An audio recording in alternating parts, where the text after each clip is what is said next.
Hello मेरे प्यारे बच्चों, how are you all. I hope all of you are well and doing well. बच्चों, आज की इस वीडियो का टॉपिक है treatment of workman compensation reserve at the time of dissolution of partnership farm.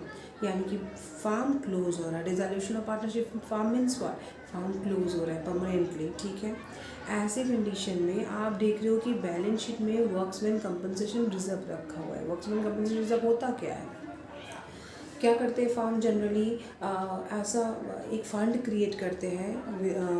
Workman compensation reserve fund इसलिए create करते हैं कि अगर ऐसा कभी कंडीशन आए कि फार्म को अपने वर्कर्स को कंपनसेट करना पड़े तो उसी फंड में से पैसे लेके वो इजीली अपने वर्कर्स को कंपनसेट कर पाए। ठीक है, इसलिए वर्कमैन कंपनसेशन फंड क्रिएट करा जाता है।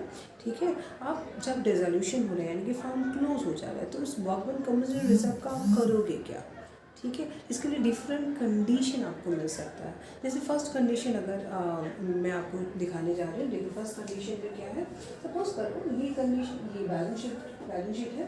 ठीक है, बैलेंस शीट है। अब बैलेंस शीट में वर्कमैन कंपनसेशन रिजर्व के नाम से 20,000 का फंड रखा हुआ है। ठीक है, फर्स्ट कंडीशन में बता दूँ, फर्स्ट एक कंडीशन डिस्क्राइब करूँ। ठीक है, एक्सप्लेन करने जा रही हूँ तो समझो ध्यान से। बैलेंस शीट है, बैलेंस शीट में वर्कमैन कंपनसेशन रिजर्व में 20,000 रखा हुआ है। ठीक है, आपका काम क्या करना है, आप क्या करोगे। आप सबसे पहले नीचे एडजस्टमेंट में देखोगे क्या उस वर्कमैन कंपनसेशन को क्लेम करने के लिए कोई है, क्या लायबिलिटी है वर्कमैन कंपनसेशन रिजर्व से रिलेटेड।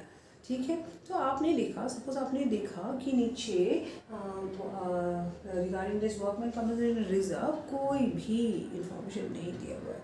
ठीक है, कोई भी इंफॉर्मेशन नहीं दिया हुआ है, तो ऐसे केस में क्या करोगे, कोई क्लेम करने वाला है नहीं, एक रिजर्व है और जो क्लेम करने वाला कोई है ही नहीं, तो इन दैट केस पार्टनर्स क्या करेंगे, वो अपने में ही डिस्ट्रीब्यूट कर लेंगे। यानी कि एज एन अकाउंटेंट आप क्या करोगे, पार्टनर्स कैपिटल अकाउंट को क्रेडिट कर दोगे with the amount of workmen's compensation reserve. Journal क्या होगा बच्चों इसके लिए, जर्नल होगा workman compensation reserve, compensation reserve account debit amount हमारा है 20,000। ठीक है, टू सपोज हमारे पास दो पार्टनर्स हैं, ए इज कैपिटल अकाउंट। ठीक है, to B is capital account. दो पार्टनर्स थे हमारे पास। ठीक है, with equal profit sharing ratio, तो ए और बी को हमने 10,000 करके डिस्ट्रीब्यूट करके दे दिया। ठीक है, ए और बी को हमने,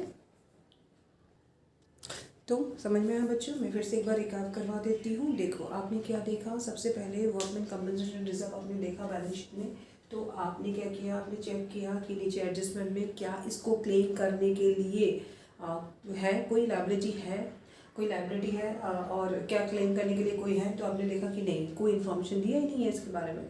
तो आपने क्या करना है, आपको ये 20,000 आपके जो पार्टनर्स, जैसे मैंने यहाँ पर सपोज क्या ले लिया, we have two partners with equal profit sharing ratio. ठीक है, suppose we have two partners A and B with equal profit sharing ratio. तो इन दैट केस मैंने क्या किया, देखो जर्नल एंट्री पास कर दिया, workman compensation reserve account debit होगा to as capital to B is capital, क्योंकि ये इक्वल प्रॉफिट शेयरिंग रेशियो इनके थे तो हमने इसको इक्वली डिस्ट्रीब्यूट कर दिया। ठीक है, ये अपने में ले लेंगे। और जब भी हम डिस्ट्रीब्यूट करते हैं कोई भी रिजर्व तो पार्टनर्स कैपिटल अकाउंट क्रेडिट होते हैं, आप लोग जानते ही हो, क्योंकि पार्टनर्स का कैपिटल बढ़ रहा है, उनको रिजर्व मिल रहा है, रिजर्व का पार्ट मिल रहा है। ठीक है, तो ये एक कंडीशन हो गया। दूसरा कंडीशन, सेकेंड कंडीशन, अब सेकेंड कंडीशन पे चलते हैं। सेकेंड कंडीशन पे आपने देखा वर्कमैन कंपनसेशन रिजर्व दिया हुआ है 20,000। ठीक है, और पूरा की पूरा क्लेम कर रहा है। आपने नीचे एडजस्टमेंट में देखा workman liability for workman compensation reserve is rupees 20,000। यानी कि जितना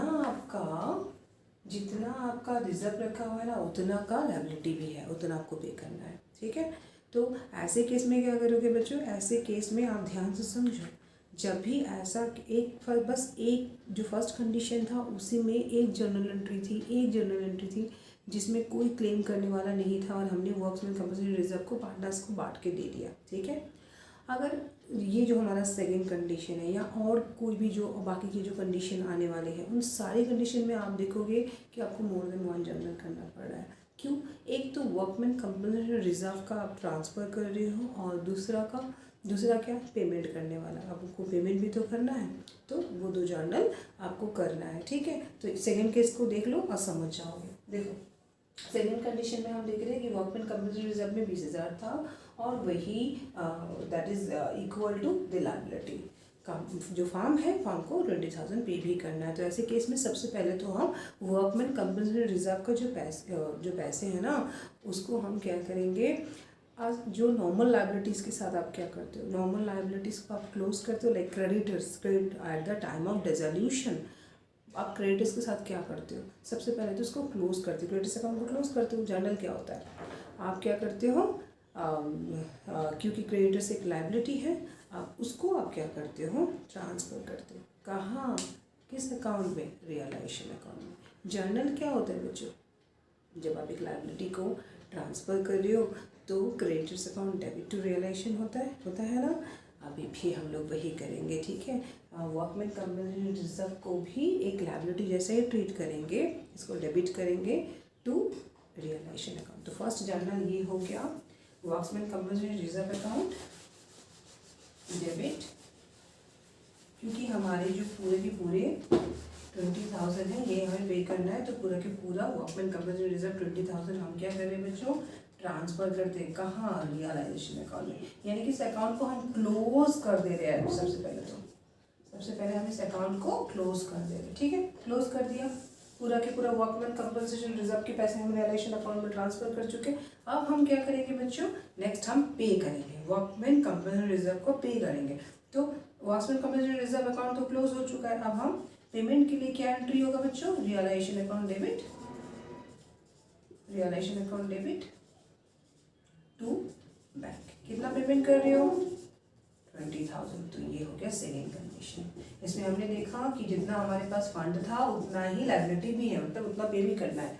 तो सबसे पहले तो आप पूरा के पूरा वर्कमैन कंपल्सरी रिजर्व उठा के रियलाइजेशन अकाउंट के क्रेडिट में डाल दोगे, यानी कि ट्रांसफ़र कर दोगे, ठीक है। उस वर्कमैन कंपल्सरी रिजर्व अकाउंट को क्लोज कर दिया आपने। उसके बाद सेकंड में आप क्या करें, ये ट्रांसफ़र एंट्री हो गया बच्चों, ये ट्रांसफ़र एंट्री हो चुका है और ये पेमेंट एंट्री हो चुका है। ये क्या हो गया बच्चों, पेमेंट एंट्री हो गया, ठीक है, हो गया। ये रहा सेकंड कंडीशन।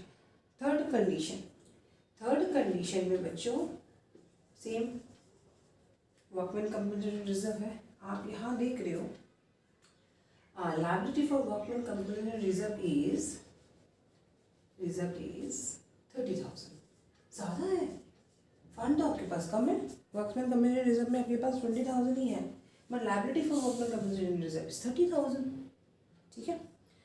ज़्यादा पे करना है, कोई प्रॉब्लम नहीं है। फंड कितने का है, 20,000, कम है ना, कम है, पूरे के पूरा क्लोज कर देंगे, पूरे के पूरा रियलाइजेशन अकाउंट में ट्रांसफ़र कर देंगे, यानी कि ट्रांसफ़र एंट्री सेम ही रहेगा, workman compulsory reserve account debit to realisation.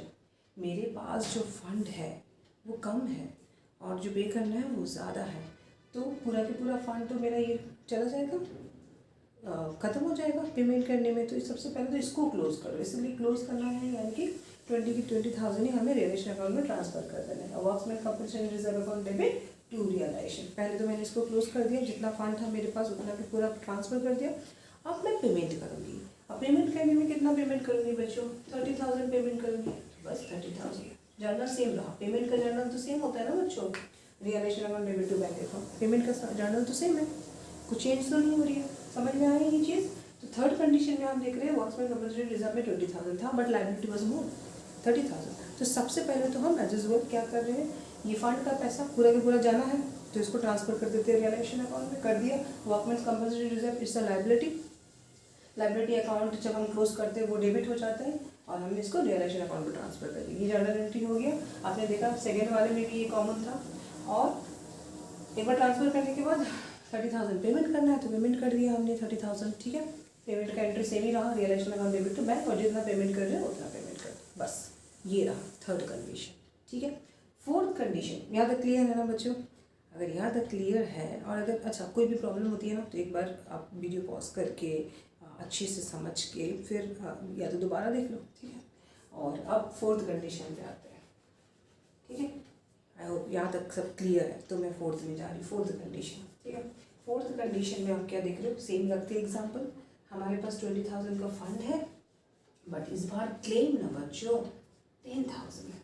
इस बार क्लेम बच्चों 10,000 है, यानी कि लायबिलिटी कम है, फंड मेरे पास ज़्यादा है। आप सोचो, अपना दिमाग लगाओ कि मेरे पास फंड ज़्यादा है, लायबिलिटी कम है, तो लायबिलिटी देने के बाद जो पैसे बचे वो किसके, पार्टनर्स के, है ना।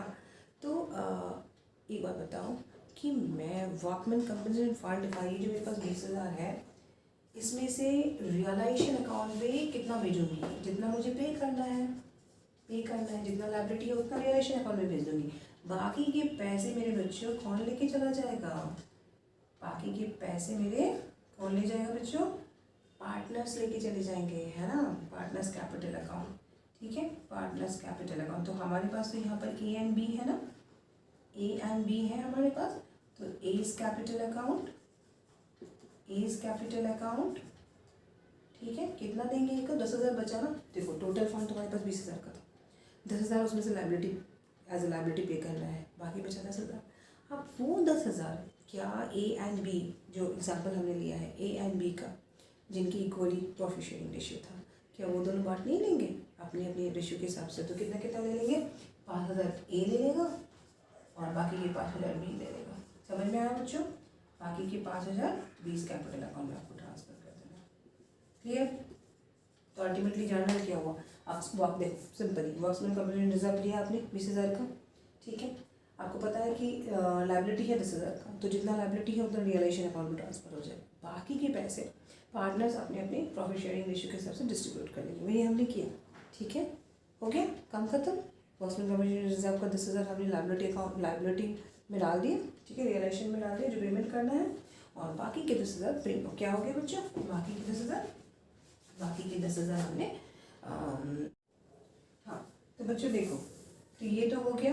अब क्या करेंगे, पेमेंट एंट्री पास करेंगे, realisation account debit to bank, 10,000 जितना पेमेंट करने उतना ही उतने से ही आप बैंक को क्रेडिट करोगे, है ना बच्चों। तो बस realisation account debit to bank. तो हमने 3 कंडीशन, जब भी पेमेंट करना है, जब भी पेमेंट लायबिलिटी है तो पेमेंट करना ही है ना। 3 लास्ट के तीनों कंडीशन में हमने देखा पेमेंट कर रहे हैं तो ये वाला पेमेंट एंट्री हुआ, realisation account debit to bank, ठीक है। फर्स्ट वाले कंडीशन में कोई पेमेंट नहीं था, तो ये रनर भी नहीं था, ठीक है बच्चों। आई होप कि आपको वीडियो अच्छी लगी है और समझ में आ जाए तो कमेंट ज़रूर करना, ठीक है। और अच्छे से पढ़ाई करो, प्रैक्टिस करो, ठीक है। कोई प्रॉब्लम है तो ज़रूर कमेंट में पूछ सकते हो आप, ठीक है। Okay, bye bye.